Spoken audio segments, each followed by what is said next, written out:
오늘 우리에게 주신 하나님의 말씀 보도록 하겠습니다. 에스라 8장 15절로 23절 말씀입니다. 생명의 샘가 5월 20일 월요일 말씀. 레위 사람이 한 사람도 없는지라.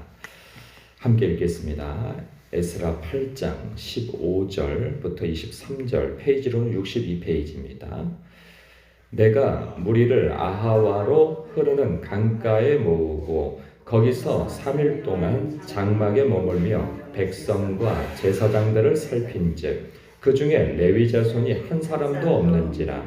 이에 모든 족장 곧 엘리에셀과 아리엘과 스마야와 엘라단과 야립과 엘라단과 나단과 스가랴와 무술람을 부르고 또 명철한 사람 요아립과 엘라단을 불러 가사비아 지방으로 보내어 그곳 족장 이또에게 나아가게 하고 이또와 그의 형제 곧 가사바 지방에 사는 느디님 사람들에게 할 말을 일러주고 우리 하나님의 성전을 위하여 섬길 자를 데리고 오라 하였더니 우리 하나님의 선한 손에 도우심을 입고 그들이 이스라엘의 손자 레위의 아들 말리의 자손 중에서 한 명 철한 사람을 데려오고 또 세레바와 그의 아들들과 형제 18명과 하사바와 무라리 자손 중 여사야와 그의 형제와 그의 아들들 20명을 데려오고 다윗과 방백들이 레위 사람들을 섬기라고 준 느디님 사람 중 성전 일꾼은 220명이었는데 그들은 모두 지명받은 이들이었더라.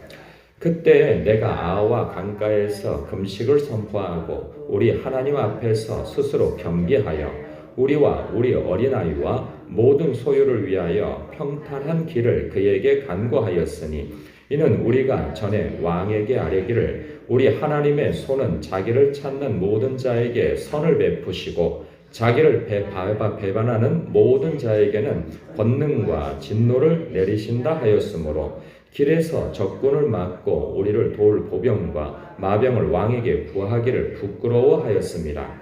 그러므로 우리가 이를 위하여 금식하며 우리 하나님께 간구하였더니 그의 응낙하심을 입었느니라. 아멘.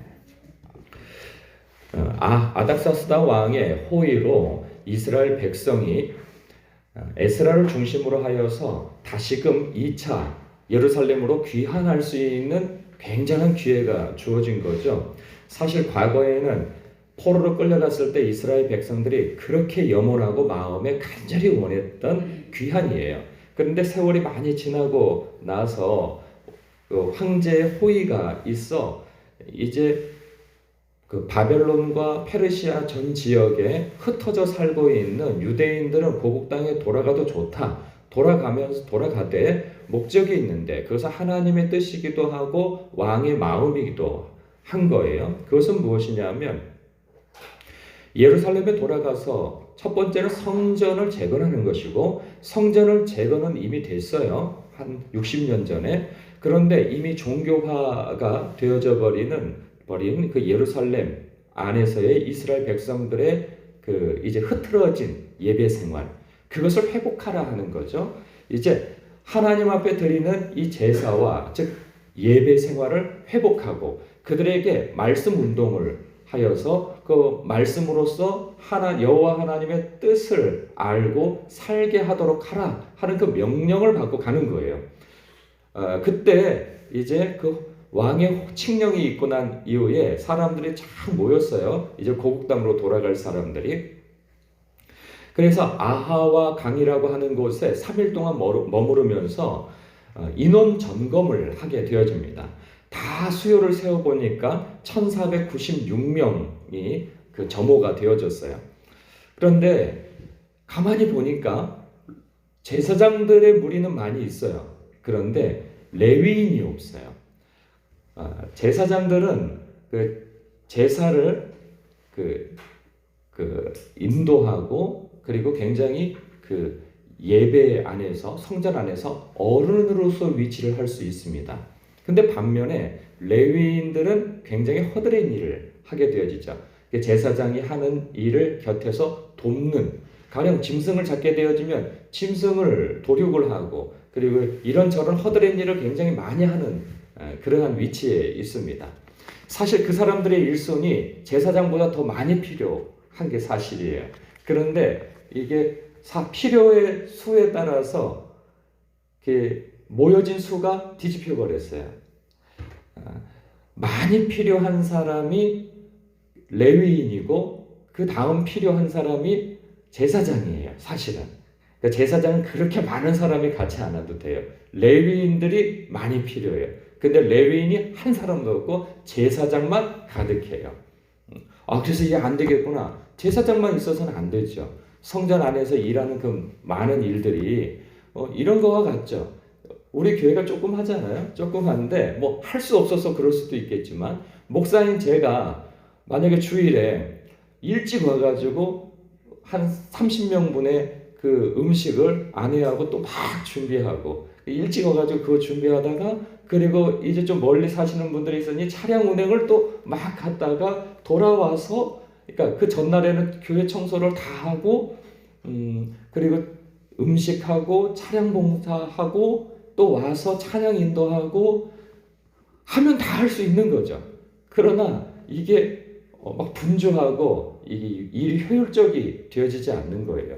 이게 또 서서 예배를 인도하다 보면은 그 뒤에서 지나가는 사람이 들어올 수도 있고 새신자가 들어올 수도 있고 하고 그런데 누군가 뒤에서 전도사님이든 혹은 교회 직분자분이든 나서서 이게 인도를 하고 하는 일들을 해야 되는데 혼자서 다 하려고 그러면은 이거 하기가 여간 분주한 게 아니란 말이죠. 마치 그런 것처럼 성전 안에서도 역할 분담이라는 것이 있는데 사실 손이 몸을 가장 많이 움직여야 되고 허드렛 일을 해 주어야 하나님의 그 교회가 또 예배가 원활하게 되어질 것인데 그런 일들에 있어서는 사람들이 나서질 않고 다 면이 서는 일에만 일하는 거예요. 가령 큰 교회에서 어떤 일들이 면이 서겠어요? 목사로서 앞에서 말씀을 선포하고 전하는 일이 면이 서겠죠. 그리고 또 어떤 일이 면이 서냐 하면 찬양 인도하는 그러한 일이 면이 서겠죠. 그리고 뭐 또 장로님이나 혹시 권사님이나 이렇게 교회의 어른의 위치에 있는 분들이 면이 서겠죠. 상대적으로 또 면이 안 서는 분들은 누구일까요? 바깥에서 차량 봉사하고 주차 봉사하고 또 그 주방 봉사하고 끝나면 또 설거지를 하고 그리고 교회 청소를 하고 이런 일들은 면이 서질 않아요. 아동부 교사하고 청년부 교사하고 이런 일들은 면도 안 서요. 그러니까 다 힘들어하고 이런 일을 안 하려고 하죠. 하면은 다 앞에서 뭔가 행사 진행을 하고 사람들 앞에서 많이 보여가지고 저 사람 참 열심히 봉사하네. 저분 참 교회를 위해서 헌신하네. 하나님의 일을 위해서 얼마나 애써. 이렇게 칭송도 받고 높임도 받고 어떤 때마다 인사도 받고 선물도 받고 그럴 것인데 식당 봉사, 청소, 화장실 청소, 설거지 뭐 이러한 일들은 면이 안 서요. 아이들 교사 면이 안 서요. 그러니까 하는지 마는지 알 수가 없고 이렇단 말이에요. 그러니까 누군가 하나님이 알아주시지 아니하시며 또 누가 교회에서 특별히 알아주지 않으면 감추어져서 내가 이렇게 힘들어서 할 일이 뭐야 이런 생각이 들 법도 한 거죠. 근데 레위인이 바로 이런 역할을 해줘야 되는데 이 사람들이 한 명도 안 가는 거예요. 큰일 났다. 이 사람들을 데리고 와야 돼 하고 에스라가 사람들을 차출해가지고 영향력 있는 사람들 또 지혜로운 사람 말을 또 주책 없이 떠드는 사람 말고 아니 하나님 앞에 이 헌신해야 될 때 왜 너희들은 나서지 않는가? 우리들을 보라. 우리가 이렇게 우리들도 여기에 다 경제적 터전이 있고 삶의 터전이 있음에도 불구하고 하나님의 영광을 위해서 우리가 헌신하는 거 안 보이냐? 이렇게 주책을 떨면서 사람들의 마음을 어렵게 만들지 아니하고 그 사람들의 어려움을 알아주고 그 사람들의 주저하는 그러한 것을 마음에 동감을 해주되 그러나 우리가 하나님의 나라와 주님의 몸된 교회를 위하여서 우리가 헌신해야 하는 거 아니겠느냐. 우리가 민족적 사명과 그리고 시대적 사명을 가지고 하나님의 뜻이 있어 왕의 마음을 움직이고 우리가 가서 백성들을 위해서, 우리 후손들을 위하여서, 그리고 하나님의 영광을 위해서 지금 이 예배를 회복하고 그리고 이 성전을 다시 재건하며 하는 일에 우리가 애써 주어야 되는 것이 아니냐. 비록 우리가 면이 서는 일이나 당신들은 면이 서지 않을 수 있는 일을 하나님께서 알아주시는 일 아니냐 하면서 그들을 동감하고 이해하고 보듬어 안아서 가서 설득을 하게 되어진 거죠. 그러니까 그들이 그 말에 그래도 감동을 받고 마음이 움직여서 이제 온 사람들이 있어요. 그 레위인들이 한 46명 정도가 함께 한다고 돌아왔어요. 아주 적은 숫자예요, 이 숫자도. 그런데 놀랍게도요, 그 다음에 20절에 보니까 다윗과 방백들이 레위 사람들을 섬기라고 준 느디님 사람 중 성전 일꾼은 220명이 나왔다는 거예요. 느디님 사람들은 어떤 사람들이냐면 역사적으로 전쟁이 일어날 때 유다 족속들한테 포로로 끌려온 사람들이에요. 그러니까 이들은 노예 출신이란 말이죠. 그러니까 유다 족속의 2등 시민이에요. 이들은 노예 족속으로서 어떤 일로 부름받았냐면 레위인들을 또 도우라고.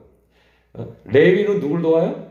제사장을 돕는 그룹이고, 이 느디님은 포로민으로서 유다인으로 귀속되어져서 여호와 하나님의 성전을 위하여서 정말 이 나무 패고 물 길어 오고 설거지하고 이게 굉장히 허드렛 일을 해요. 마당 쓸고 이런 일에 부름받은 사람들이에요. 그런데 놀랍게도 이 사람들도 포로로 끌려와서 이 바벨론과 이 바사에서 한 100년이 넘도록 이곳에 머물러 살면서 경제적 터전을 다 이루고 산 사람들 아니겠어요? 여기서 자유롭게 살고, 그런데 누가 뭘 할 사람도 없어요. 근데 이 사람들이 여호와 하나님의 성전을 재건하고 또 예배를 회복하기 위하여서 그들이 가장 밑바닥의 일을 하겠노라 자청을 하고 돌아온 사람들이 이 사람들이라는 거예요. 하나님께서 얼마나 귀히 여기시겠는가 하는 생각이 들어요. 예수님께서 그런 말씀하시죠. 하나님의 나라는 섬기는 자가 크고 그리고 종이 된 자가 으뜸이 되어진다라고 하는 거예요. 우리식 대로는 목사가 가장 큰 자인 것 같고 교회 안에서 그런데 아니라는 거예요. 하나님의 시선과 시각에서는 보이지 않는 곳에서 교회의 큰 교회라고 하는 이 모자이크에서 이 작은 점과 같은 일을 감당하는 거죠. 그래서 누가 칭찬해주지 않고 알아주지 않는데 내가 교회 안에서 화장실 청소는 내가 감당하고 싶다. 정말 하나님의 이 몸된 교회에서 내가 이 부분을 담당하는 것이 얼마나 귀한 일인가. 내가 설거지를 하고 싶다. 청소를 하고 싶다. 무엇을 해드리고 싶다. 하나님 앞에서 하는 거죠. 이거 함으로 공치사 할 일도 없고 무엇인가 내가 이런 일을 한다고 드러낼 필요도 없는 일인 것이죠. 그래서 사실 그렇게 한다고 해서 알아주는 것도 아니고 그러나 이러한 일들이 하나님 앞에 큰 일이라는 것이죠. 이러한 일을 감당하러 이렇게 많은 사람들이 나선다는 게 참 놀랍습니다. 그리고 돌아와서 다 돌아왔어요. 돌아왔는데 사실 이 일이 쉽지 않다는 거예요. 근데 여러분, 우리가 이러한 걸 묵상해 볼 수 있어요. 이 말씀을 보면서. 수백만 명의 사람 포로민들이 있는데 이들 가운데 돌아가라 했는데 돌아가는 사람은 몇 명이에요? 2,000명이 채 되지 않는 거예요. 2,000명이. 여러분, 오늘날도 보십시오. 코로나19가 지나고 난 이후에 이제 교회로 다 돌아가십시오 라고 이제 열렸는데 여전히 돌아오지 않는 사람들이 있어요. 그리고 내가 과거에는 하나님 앞에 이렇게 섬기고 이렇게 충성되고 이렇게 열심히였는데 라고 과거를 운운하는 분들도 있습니다. 그랬을 때 지금은 어떠냐 말이죠. 내가 돌아갈 자리는 어디냐라는 거예요. 하나님 앞에. 개인적인 신앙에 있어서도 한번 스스로를 돌아볼 일인 것이죠. 내가 과거에는 어떻게 했고 저떻게 했고 한 것이 문제가 아니고 지금 주님의 몸된 교회와 하나님의 나라와 그분의 영광을 위해서 내가 돌아갈 자리가 어디냐라는 거예요. 내 자신이 회복되어져야 할 위치가 어디냐라는 거죠. 그것을 묵상해 볼 필요가 있는 것입니다. 그런데 이 길이 만만치가 않아요. 왜? 방해 요소가 많아요. 돌아가려고 하니까 21절부터 23절에 무슨 위험 요소가 있느냐? 무려 1,500km예요. 바사 지역과 그리고 또 돌아갈 예루살렘이 무려 1,500km예요. 가는 도중에 얼마나 도적대가 많고 위험 요소가 많습니까? 그때 왕이 너희들이 흔쾌히 너희들에게 필요한 것이 없느냐? 너희들을 호위하는 군사들을 대동해서 보내주겠다라고 할 때 지금 하나님께서 뜻을 주셔서 왕에게 지금 이러한 기회가 주어졌는데 하나님이 어떤 하나님이세요? 만왕의 왕이시고 통치하시는 분이시며 당신의 택한 백성을 앞뒤로 호위하시는 분 아니시겠어요? 그리고 하나님의 뜻이 있어서 고국 땅에 예배를 회복하러 가고 있는데 말씀 운동을 하러 가고 있는데 비록 소수의 인원이 있지만 이들을 하나님께서 지켜주시지 않겠느냐라고 하는 그런 자신감 있는 믿음 있는 고백을 하였는데 이제 와서 우리를 다 보호해 주십시오 라고 하기가 이것도 면이 서는 게 아니에요. 그리고 하나님께서 감동을 주셔서 기도할 마음을 주신 거죠. 그래서 그들이 3일 동안 거기서 금식 기도를 합니다. 날짜가 맞나요? 3일인가요? 어쨌든 금식 기도를 해요. 금식기를 선포하고 이제 출발을 했는데 금식하면서 얻은 응답이 출발하기 전에 얻은 응답이 23절이에요. 그의 응하심을 입었느니라 하는 거예요. 금식 기도한 이후에. 그러니까 우리도 금식 기도해야 되나? 라는 생각이 들 수 있는데 사람에 따라서는 상황에 따라서는 작정하여 기도하는 일이 있는 것이고 또한 새벽 기도를 작정하여서 기도하시는 분이 있을 수 있고요. 그리고 하나님의 일을 위해서 어떤 선하신 뜻을 구하기 위해서 기도하는 가운데 성경을 읽는 경우도 정하여서 읽는 경우도 있을 수 있는 것이죠. 그래서 이 성경 속 본문 사람들은 마음을 작정하여 금식 기도하여 하나님 앞에 간구하여 응답을 얻었다면 우리는 저마다 하나님께서 주시는 감동에 의하여서 작정하여 기도할 필요가 있는 것입니다. 그래서 하나님의 뜻을 응답을 구하고 확신 가운데에서 행하는 것이죠. 그러면 그것이 간증이 되어지는 거예요. 여기에 쓰여져 있는 내용이 에스라의 간증입니다. 이제는 우리의 간증이 될 일이 남아있는 것이죠. 여러분도 여러분의 삶 속에서 하나님 앞에 결단하고 간구하는 일이 있으시면 그렇게 결단하여 기도하시면서 하나님의 응답을 받아 순종하여 그것이 간증이 되어지는 여러분의 은혜가 되어지시길 주님의 이름으로 축복합니다. 기도하겠습니다.